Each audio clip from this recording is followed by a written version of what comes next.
तर मित्रांनो आत्ता आपण मांडवे गावात आलो आहोत। तर काही दिवसापूर्वी मी एक व्हिडिओ केला होता की सरसेनापती धनाजी जाधव यांचे सुपुत्र संताजी जाधव यांची ही समाधी मी व्हिडिओ टाकला होता। तर आज मी या गावात का आलोय तर काही मला कमेंट्स आल्या होत्या की ही नक्की समाधी नाही आहे, म्हणजे खूप कशा साऱ्या कमेंट आल्या होत्या। तर मी ती शहानिशा करण्यासाठी खास या गावात आलो आहे आणि त्यांचे वंशावळ, त्यांचा वाडा मी सगळं तुम्हाला आज ह्या व्हिडिओमध्ये दाखवणार आहे। तर नक्कीच हा व्हिडिओ पहा आणि आपण त्यांचे काही वंशज आहेत त्यांची पण इथंच आपण मुलाखत घेणार आहोत आणि त्यांच्या घरी जाऊन त्यांचा वाडा पण तुम्हाला दाखवणार आणि वंशावळ पण दाखवणार आहे मी। म्हणजे मला एवढा इतिहास माहीत नव्हता, पण तरी मी हा दाखवायचा प्रयत्न करेन नक्की काय आहे ते। हे आपल्या मागे पाहू शकता, हीच ती समाधी, मी तिचा व्हिडिओ केला होता। तर चला, तर मग आपलं नाव काय? आनंदराव धनसिंगराव जाधव असं माझं नाव आहे। ओके, आनंदराव धनसिंग जाधव। बाबा काय सांगाल, म्हणजे मला एक जर सांगा नक्की हे काय आहे? समाधीच आहे काय? समाधीच आहे। कोणाची समाधी आहे काय? संताजी जाधव। बर, कारण काही लोक म्हणतात की हे समाधी नाही आहे, म्हणजे तुम्ही आता त्या घराण्यातलं आहात, तर काय सांगाल याच्याबद्दल? ते काय कुणी काय म्हणे त्याला आम्ही उत्तर देतोच की इथं। बरोबर, हां। आणि काही लोक म्हणतात की मंदिर आहे, पण तुम्ही त्या घराण्यातलेच आहात आणि समाधी आहे हे नक्कीच। पण आता तुम्ही त्या जाधव घराण्यातला आहात, तर तुमच्या घरात पण मला असं काही फोटोज वगैरे तुमचे वंशावळ वगैरे पाहायला मिळेल का मला? मिळेल, नक्की मिळेल। बरं, हां, चालेल, जाऊया। गावामध्ये आल्यावर आपल्याला पाहायला मिळतं की धनाजी जाधव यांचा हा साधारणतः 300 वर्षापूर्वीचा वाडा पाहायला मिळतो। वाड्याचं बांधकाम अजूनही जुनं आहे, थोडंसं पडलेलं आहे, पण त्यांच्या वंशजांनी हा वाडा जरा परत एकदा बांधण्याचा प्रयत्न केला आहे। पण हे जे आपण पाहू शकता माझ्या आजूबाजूला, हे जुन्या साधारणतः 300 वर्षापूर्वीचं बांधकाम दिसतं आपल्याला। आपण बघू शकता गावाच्या बरोबर मध्यभागी हा वाडा असा बसलेला आहे।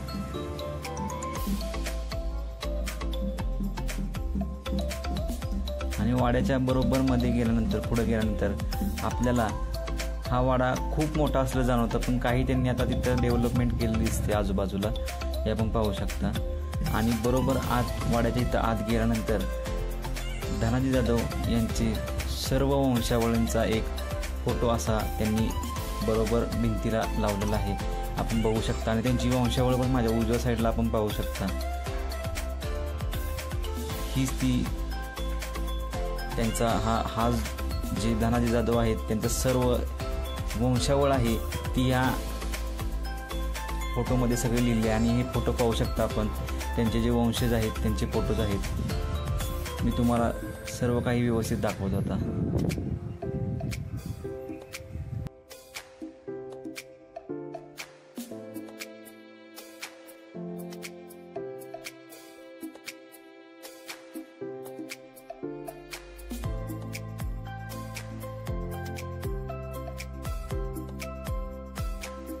वाड्यामध्ये यादव उर्फ जाधव घराण्याचा वंशविस्तार पूर्णपणे मांडला आहे। त्यामध्ये आपण बघू शकता मांडवे, बोरगाव, ताजी, सातारा व माळेगाव तालुका, बारामती जिल्हा, पुणे हे सर्व वंशावळ मांडलेले आहे। यात आपण सगळीकडे पाहू शकता की सर्व वंशावळ दिलेली आहे।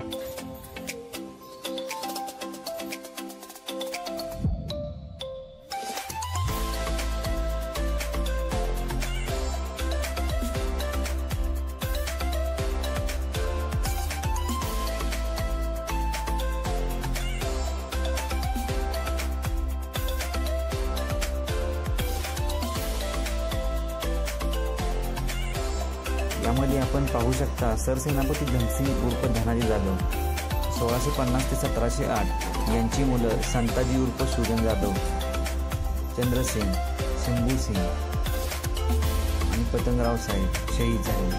तर यांची ही एकूण 4 मुलं। तर मी जे आपणास सांगत होतो संताजी जाधव, ते हेच संताजी जाधव आणि त्यांचीच समाधी आपण मगाशीच पाहिली व मी अगोदरही व्हिडिओ त्याचा केला होता। आणि हीच त्यांची पुढे वंशावळ वाढत गेलेली आहे आणि त्यांचे वंशज आत्ता सध्या इथे राहतात.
तर आपल्यासोबत आता त्या वंशावळीमधले दत्तोबा जाधव म्हणजे आनंदराव जाधव बरं ते आहेत. बाबा काय सांगाल म्हणजे किती वर्षापूर्वीचा वाडा आहे साधारणतः काय? हां वाडा मला वाटते याला 300 वर्ष झाली. 300 वर्ष. आत्ता तुम्ही परत एकदा त्याचं हे केलंय का म्हणजे बांधकाम वगैरे? पडझड झाली होती जरा थोडी. तिकडे लांब आहे कोपऱ्यात तुला माहिती आहे. हां लांब आहे पण आत्ता तुम्ही ते जरा नवीन जरा हे केलंय. पण काय सांगा आता हे तुम्ही कधी जे तुमचं यादव उर्फ जाधव घराण्याचा वंश विस्तार आहे हे तुम्ही कुठून म्हणजे तुम्ही कुठून सगळं माहिती मिळाली का तुमच्याकडे अगोदर? पुण्यातून. कारण जे आपण मगाशी जे आपण जे समाधी बघितली होती काही लोक असं म्हणतात की ते समाधी नाही आहे आणि जे आपले धनाजी जाधव आहेत संताजी जाधव धनाजी जाधव ते खूप लांबचे आहेत असं काही म्हणतात. पण आता तेवढं चालायचं. बरोबर.